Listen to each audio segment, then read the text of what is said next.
रावण अभिमानी है, हनुमान जी निराभिमानी है। इसका एक परिचय सुने। हनुमान जी कैसे निराभिमानी? बोलो सीताराम। रावण अभिमानी इतना है कि किसी के सामने झुकता नहीं है। और तो ठीक है, रावण अपने गुरुजी के भी सामने नहीं झुकता। हाँ, रावण के गुरुजी कौन है? रावण के गुरुजी हैं शंकर जी। रावण कभी शंकर जी को झुककर प्रणाम नहीं करता। कैसे प्रणाम करता? वो शंकर जी से मिलने जाता तो कैलाश पर्वत को ही उठा के सिर पे धर लेता। तो किसी ने पूछा ये क्या है? बोले प्रणाम कर रहे हैं। बोले किसको? बोले गुरु जी को। तो बोले कैलाश पर्वत को सिर पे क्यों रखे हैं? रावण कहता है कैलाश पर्वत पर शंकर जी हैं, इसलिए पर्वत को ही हमने रख लिया तो गुरु जी को प्रणाम कर रहे हैं। अच्छा विचार करो, पर्वत के ऊपर शंकर जी पार्वती जी बैठे, अब रावण उठाए कैलाश और ऐसे ऊपर नीचे करे, सिर पे धरे फिर ऊपर, सिर पे धरे फिर ऊपर, सिर पे धरे फिर ऊपर, और ऊपर शंकर जी और पार्वती जी ऐसे हो गए। पार्वती जी ने हाथ पकड़ा, प्रभु लगता है भूकंप आ गया। शंकर जी बोले भूकंप नहीं आया, चेला आया है। तो पार्वती जी बोली कौन सा चेला? बोले रावण आया है, रावण। तो बोले महाराज रावण आया है तो ये पर्वत क्यों हिल रहा है? बोले हिल नहीं रहा, दंडवत कर रहा, प्रणाम कर रहा है। तो बोले ये कौन सा प्रणाम है? तो शंकर जी बोले जब रावण जैसा चेला पाएंगे तो ऐसा ही प्रणाम हो। इतना अभिमानी रावण। रावण इतना अभिमानी कि देवता लोग रावण के सामने टिकते नहीं हैं। रावण जब जाता है तो देवता अपने लोगों को छोड़कर भाग जाते, भागते हैं, छोटी छोटी गुफाओं में घुस जाते। छोटी छोटी गुफाओं में क्यों घुस जाते? बोले एक दिक्कत, एक फायदा है। बोले क्या? बोले गुफा में रावण आता नहीं। बोले क्यों नहीं आता? बोले रावण झुकता नहीं है और गुफा में झुकना पड़ता है छोटे दरवाजे में, इसलिए वो अंदर आता नहीं है और हम लोग बच जाते हैं। इसलिए देवता बहुत चतुर हैं। जैसे ही पता लगे रावण आ गया, सब देवता ने अपनी पर्सनल गुफा बना ली छोटी छोटी, और जैसे ही रावण आवे सोई भीतर हो जावे। अच्छा देवता इतने चतुर, गुफा में घुसे, उन्हें पता था ही कि ये अंदर आएगा नहीं, झुकता नहीं है। सोई ताल ठोक के कहें हे रावण दम है तो आजा अंदर।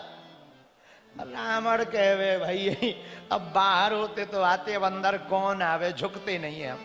इतना अभिमानी रावण, जो झुके ना वो अभिमानी है। और हनुमान जी निराभिमानी है। इसीलिए रावण को विद्वान कहा, हनुमान जी को क्या कहा? विद्यावान। राम काज करी। श्री हनुमान जी निराभिमानी कितने हैं? रावण के सामने हाथ जोड़ करके खड़े हैं।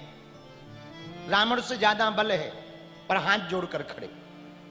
राक्षस ताली पीट रहे, ठहाका लगा रहे, प्रहार कर रहे हनुमान जी पर। किसी ने कहा सब लोग आप पर प्रहार कर रहे हैं, कोई ताली पीट रहा है, आपको बुरा नहीं लग रहा? हनुमान जी बोले भैया भले ही लोग हमें मार लें पर हमारे प्रभु का काम हो जावे, हमें बल नहीं दिखाना है, हमें तो प्रभु का काम करके जाना है। इतनी विनम्रता।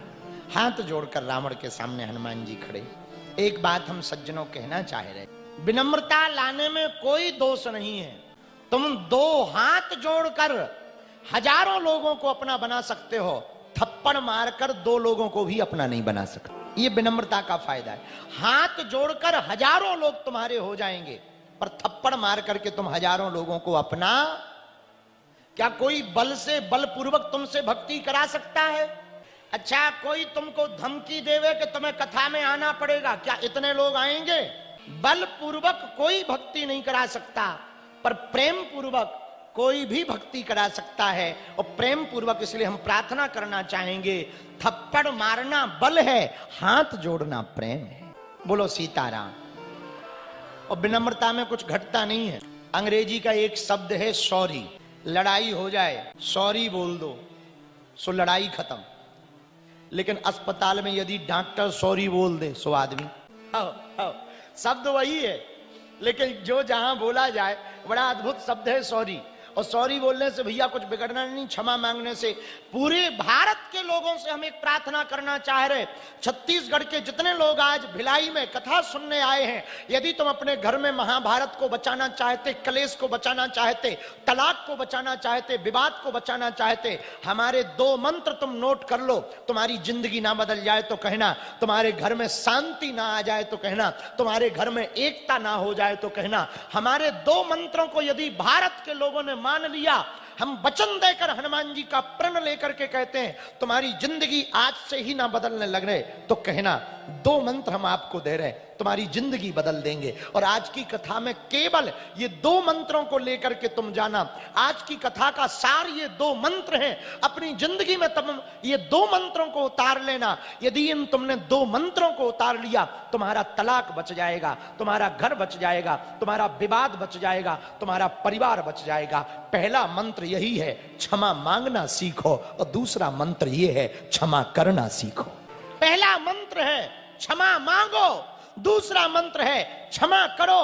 कोई यदि तुमसे भूल हो जाए, क्षमा मांगो, सॉरी बोलो, क्षमा मांगो। कुछ नहीं घट जाना है, कुछ नहीं बिगड़ जाना। छोटी छोटी बातों पर घर में विवाद हो जाता, और कई बार वो विवाद इतना बढ़ जाता, 4 लोग तमाशा देखते हैं, हंसते हैं, कोर्ट कचहरी का मामला होता है, वो अपने घर रह जाती, पत्नी अपने घर चले जाते, बच्चे बेचारे बीच के बीच दुविधा में मर जाते, सब कुछ बर्बाद हो जाता है, पूरा घर बिगड़ जाता है, घर का तमाशा हो जाता है, तलाक हो जाता है, हंसती खेलती जिंदगी बर्बाद हो जाती। हंसती खेलती जिंदगी को यदि बर्बाद नहीं करना चाहते तो पहली आदत यही है, क्षमा मांगो, और दूसरी आदत है क्षमा करो। यदि ये आदत आपके अंदर स्थापित हो गई तो हम बहुत विनम्रता पूर्वक कह सकते हैं, जिंदगी बदलते देर नहीं लगेगी। बोलो सीताराम, जोर से बोलो, और जोर से बोलो।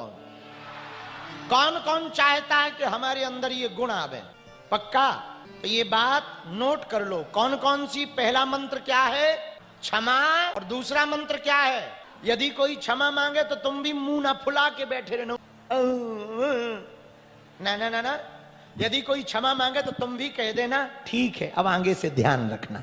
इतना तो कह देना, क्या बिगड़ जाएगा? कुछ ना बिगड़ेगा, तुम्हारा जीवन बचे, और बेफिजूली की टेंशन बचेगी नहीं तो तनाव दिमाग में, भले ही कथा में बैठे हो, घर का तनाव तुम्हारा कथा में पीछा भी नहीं छोड़ेगा, दिमाग में वही रहेगा। अब पता नहीं मैसेज आया होगा कि नहीं आया होगा, क्या होगा, भग तो नहीं गई होगी, भग तो नहीं गया होगा, कहीं और ना चला गया होवे, कुछ और ना हो गया होवे, 50 बातें तुम्हारे दिमाग में आवेगी। तुम रहोगे यहाँ पर मन वहीं वहीं घूमता रहेगा। एक बार बात हो जावे, एक बार फोन लग जावे, एक बार चर्चा हो जावे, एक बार फिर से सब सही हो जावे, कौन लड़े बेफिजूली में, वहीं वहीं रहते कहीं और, दिमाग कहीं और रहता है। इसलिए बढ़िया सा सिस्टम है, कोई भूल हो जाए ना, क्षमा मांग लो। और एक बात और बोले पूरे भारत के लोगों से, एक बात तुम याद रखना, कोई बार बार क्षमा मांग रहा तो इसका मतलब ये नहीं है कि वो गलत है। कई बार वो बार बार इसलिए क्षमा मांगता है ताकि रिश्ता लंबा चल सके, रिश्ता टूटे ना, इसलिए कई बार क्षमा मांगते हैं। इसलिए जीवन को बहुत सरल करना ना, तो ये 2 मंत्र हैं, क्षमा मांगो और क्षमा करो। क्षमा मांगो और दूसरा मंत्र क्षमा करो। अंग्रेजी का शब्द तो याद हो गया ना। विदेशों में बड़ा गजब है, धक्का भी लग जाए सॉरी, धक्का ना भी लगे तो सॉरी। गजब है विदेशों में। हमें तो बड़ा मजा आता है विदेश में, कुछ भी कोई गलती होवे ना होवे सॉरी सब बोलते हैं। जिसके भी मुंह पे देखो थोड़ा सा भी टच हो जाए सॉरी, और कई बार तो हम खुद ही टच हो जाते। हाँ, हम जब लंदन पहली बार गए तो वहां हमने गजब देखा, जितने अंग्रेज वो रास्ते से चले ना भी कुछ हो गए सॉरी, हमें कहते okay okay okay okay okay okay. तो हमें अच्छा लगा जब 4-5 लोग सॉरी सॉरी बोले, हमें मजा आया। तो अपन एक जगह अपन ने फिर धक्का दी, सॉरी दिया हमने, सॉरी वो बोला। पर तुम नहीं ऐसा करना वरना चांटा भी लगेंगे, ये भी सुन लो कान खोल करके। पिटाई भी वहां बहुत तेज होती है। ये तो हम विनोद की बात बता रहे, पर भैया हम कहना चाह रहे, मन में एक बात आप बैठा लो। 2 मंत्र हनुमान जी से सीखो। हनुमान जी को विद्यावान इसलिए कहा, हनुमान जी विनम्र हैं, ये हनुमान जी का गुण है। बोलो सीताराम, जोर से बोलो। अब हनुमान जी का गुण मिलेगा कैसे? पूछो कैसे मिलेगा? जोर से पूछो ना। श्री राम की गली में तुम्हें आना, श्री राम की गली में तुम्हें आना, वहां नाचते मिलेंगे हनुमाना। दोनों हाथ उठाकर